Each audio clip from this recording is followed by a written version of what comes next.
नमस्कार, मी स्नेहल धरपणकर. SP9 मराठीमध्ये आपलं स्वागत. तर पाहुयात ही विशेष बातमी. ब्रेकिंग न्यूज पुस्तकाचे लेखक पत्रकार विजय पाटील यांनी हे पुस्तक लेखन केले आहे. प्रसार माध्यम हा लोकशाहीचा चौथा खांब असून त्यांच्यामुळेच सामाजिक विकास घडू शकतो.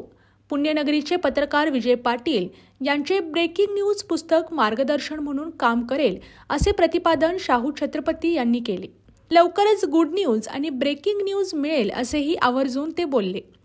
तुम्हा सर्वांची इच्छा असेल तर मी तयार आहे असेही त्यावेळी ते बोलले. कसबा बावडा येथील राजश्री शाहू जन्मस्थळी पुस्तक प्रकाशन प्रसंगी ते बोलत होते. शाहू छत्रपती म्हणाले, ब्रेकिंग न्यूजला कसे आणि किती महत्त्व असते हे पुस्तकातून कळते.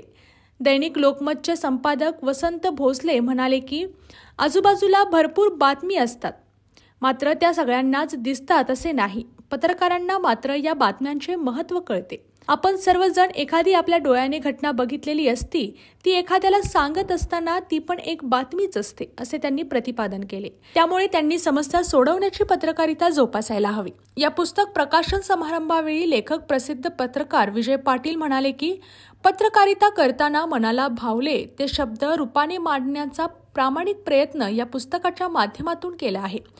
या कार्यक्रम प्रसंगी कोल्हापूर पोलीस अधीक्षक महेंद्र पंडित, लोकमतचे संपादक वसंत भोसले, ज्येष्ठ पत्रकार विजय जाधव, राजेंद्र कुमार चौगले, वैजयंती पाटील, अतिरिक्त आयुक्त रविकांत अडसूळ, प्रेस क्लबचे अध्यक्ष शीतल धनवडे, इतिहास संशोधक इंद्रजित सावंत, मराठा महासंघाचे राष्ट्रीय उपाध्यक्ष वसंत मुळीक उपस्थित होते.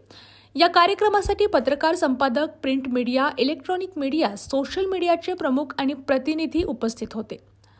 या कार्यक्रमाचे सूत्रसंचालन एस न्यूजचे कृष्णात जमदाडे यांनी केले. प्राचार्य डॉक्टर महादेव नरके यांनी आभार मानले. ब्रेकिंग न्यूज पुस्तकाचे प्रकाशन मोठ्या दिग्गज लोकांच्या उपस्थितीमध्ये दिमाखात संपन्न झाले.